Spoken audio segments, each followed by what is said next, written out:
오늘 하루도 사무실에서 정말 고생 많으셨습니다.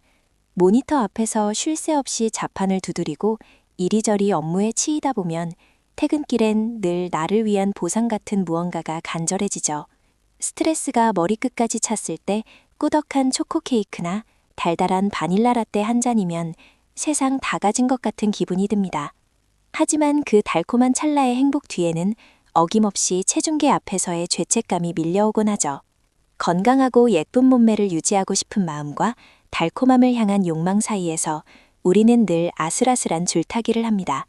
그래서 많은 분들이 그 타협점으로 제로 슈거를 선택하고 계시죠. 칼로리 걱정 없이 달콤함을 즐길 수 있다니 바쁘게 자기 관리를 하는 우리에게 이보다 완벽한 구원자는 없어 보입니다. 그런데 혹시 이런 경험 없으신가요? 다이어트를 하겠다며 큰맘 먹고 제로 칼로리 아이스크림이나 무설탕 젤리를 잔뜩 먹었는데 그날 밤 화장실을 들락거리며 배가 콕콕 찌르다 아팠던 기억 말이에요. 혹은 건강한 다이어트 식단을 만들겠다며 비싼 대체당을 샀는데 요리에서 쓴맛이 나거나 음식이 뻣뻣해져서 그대로 쓰레기통에 버려야 했던 슬픈 기억들. 도대체 왜 이런 일이 생기는 걸까요? 우리가 흔히 제로 칼로리, 무설탕이라고 부르는 제품들 뒷면의 영양 성분표를 자세히 들여다보신 적이 있나요? 작고 빼곡한 글씨들 사이로 스테비아, 에리스리톨, 알룰로스 같은 낯선 이름들이 숨어 있습니다. 우리는 보통 이것들을 뭉뚱그려 대체당이라고 부르지만 사실 이 친구들은 태생부터 성격, 그리고 우리 몸에 들어왔을 때 하는 행동까지 완전히 다릅니다. 어떤 것은 커피와 찰떡궁합이지만 요리를 망치고 어떤 것은 오븐에 들어갔을 때 최고의 능력을 발휘하기도 하죠. 나에게 맞는 단맛을 찾기 위해 이 녀석들의 진짜 성격을 알아야 할 때입니다. 가장 먼저 만나볼 친구는 대체 단계의 원조격인 스테비아입니다. 남미가 고향인 국화과 식물의 잎에서 추출한 천연 감미료인데요. 스테비아의 가장 큰 특징은 압도적인 단맛입니다. 일반 설탕보다 무려 200배에서 300배나 달콤하죠. 조금만 콕 찍어 먹어도 혀끝을 찌릿하게 만드는 강렬한 단맛이 납니다.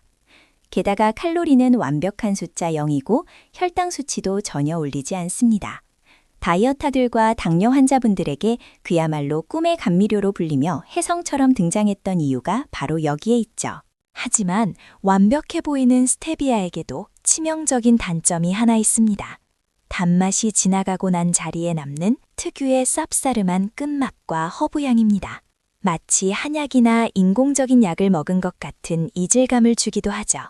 그래서 스테비아를 베이킹이나 섬세한 맛이 필요한 한식 요리에 단독으로 사용하면 음식 고유의 맛을 해치기 십상입니다.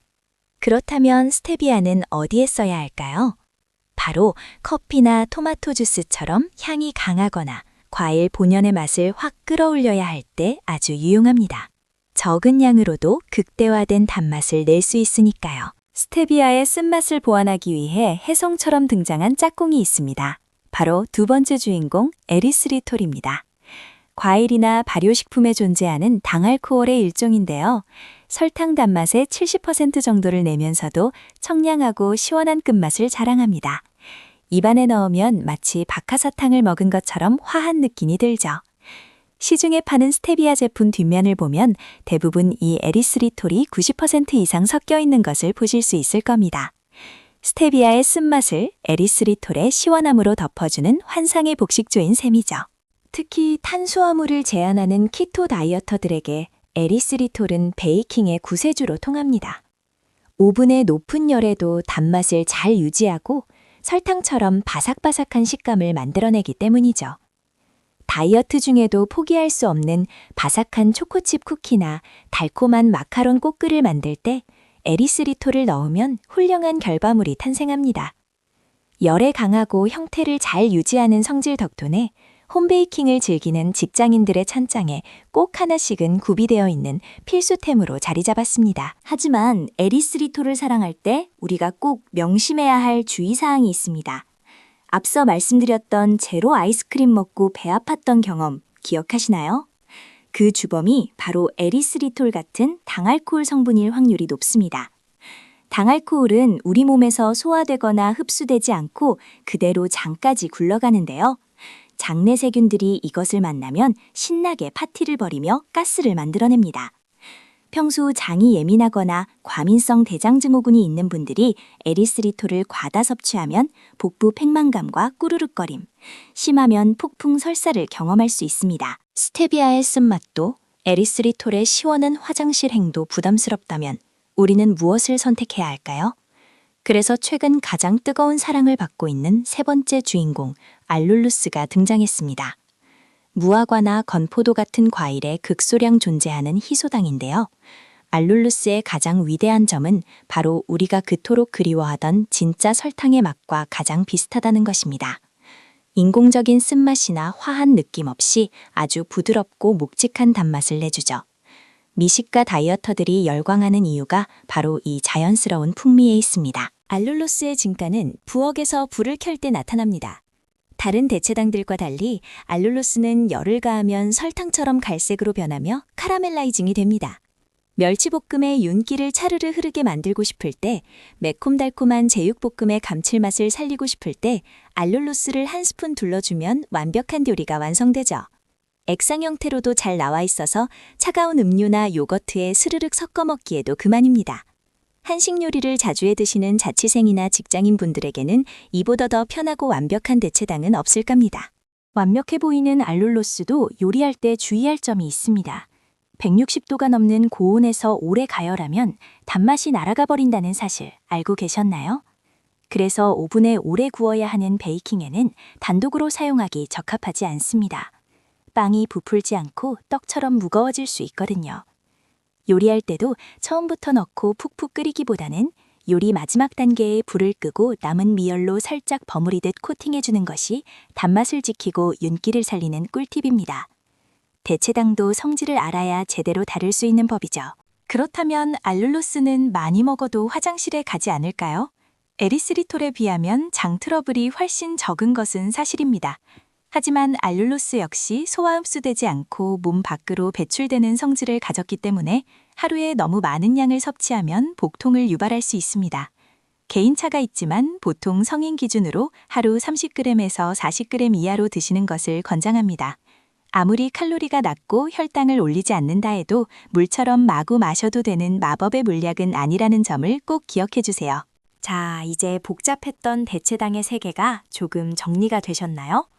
바쁜 일상 속에서 이것저것 따지기 힘들다면 딱 3가지만 기억하세요. 첫째, 끈적한 윤기와 감칠맛이 필요한 한식 반찬이나 고기 요리를 할 때는 알룰로스를 선택하세요. 둘째, 스트레스 받는 주말 바삭한 다이어트 쿠키를 굽고 싶다면 에리스리톨이 정답입니다. 셋째, 아침에 마시는 쌉싸름한 아메리카노나 과일 스무디에 강렬한 단맛을 추가하고 싶다면 스테비아를 아주 조금만 넣어보세요.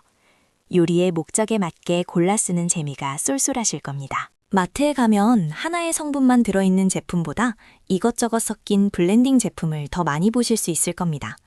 예를 들어 스테비아의 단맛과 에리스리톨의 부피감, 그리고 알룰루스의 질감을 적절히 배합해서 진짜 설탕과 가장 유사하게 만든 제품들이죠. 이런 제품을 고를 때는 뒷면의 원재료 함량을 꼭 확인하는 습관을 들여보세요. 내 장이 에리스리톨에 예민하다면 에리스리톨 함량이 적은 제품을 고르는 식의 현명한 소비가 필요합니다. 아는 만큼 내 몸을 더 편안하게 지킬 수 있으니까요. 다이어터분들이 대체당을 찾는 또 다른 중요한 이유는 바로 혈당 관리 때문일 텐데요. 혈당 스파이크가 오면 인슐린이 쏟아져 나와 살이 찌는 체질로 변한다는 무서운 이야기 한 번쯤 들어보셨죠? 다행히 오늘 소개해드린 삼총사는 섭취해도 체내 혈당 수치를 거의 올리지 않습니다. 당뇨가 있거나 뱃살을 빼기 위해 식단 관리를 하시는 분들께는 분명히 좋은 선택지가 맞습니다.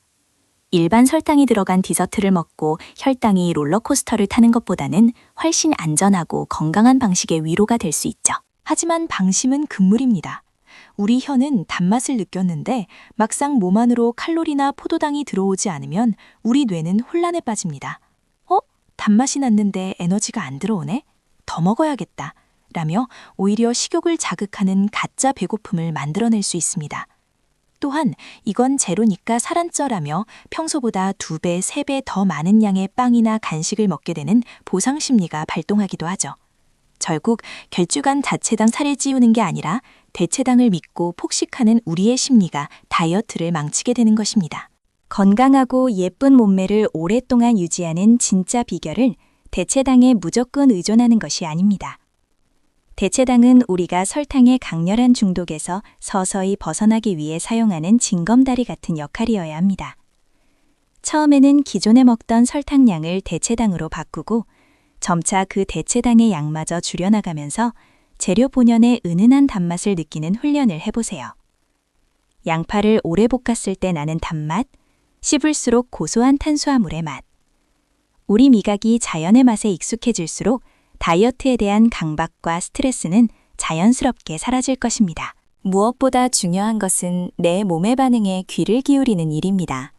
남들이 다 좋다고 하는 비싼 알룰로스나 유행하는 제로 디저트도 내 속을 불편하게 만든다면 과감히 섭취를 줄이셔야 합니다. 오늘 저녁 퇴근 후에는 내가 평소 자주 먹는 무설탕 간식들의 뒷면을 한번 찬찬히 살펴보세요. 나도 모르게 장을 피곤하게 만드는 성분들을 과하게 섭취하고 있지는 않은지 말이죠. 조금만 관심을 기울이면 이유 없이 배가 아팠던 날들의 범인을 아주 쉽게 찾아내실 수 있을 겁니다. 바쁜 업무와 일상에 치이면서도 자신을 가꾸기 위해 노력하시는 여러분의 그 열정, 정말 멋지다고 생각합니다. 단맛을 아예 끊어내며 고통스럽게 참기보다는 오늘 알게 된 대체당의 송격들을 잘 활용해서 똑똑하고 맛있게 식단 관리를 이어나가 보시길 바랍니다. 요리할 땐 알룰러스, 베이킹할 땐 에리스리톨, 커피 마실 땐 스테비아, 그리고 무엇이든 적당히 즐기기. 이 작은 공식 하나만 기억하신다면 속쓰림이나 죄책감 없이 여러분의 일상이 더욱 가볍고 달콤해질 거라 확신합니다. 내 몸을 위한 똑똑하고 달콤한 선택. 오늘 당장 주방 찬장에 있는 설탕 대신 나에게 맞는 대체당을 찾아보는 건 어떨까요? 오늘 영상이 여러분의 건강한 다이어트에 도움이 되셨다면 구독과 좋아요 꾹 눌러주세요. 여러분의 작지만 큰 변화를 진심으로 응원합니다. 감사합니다.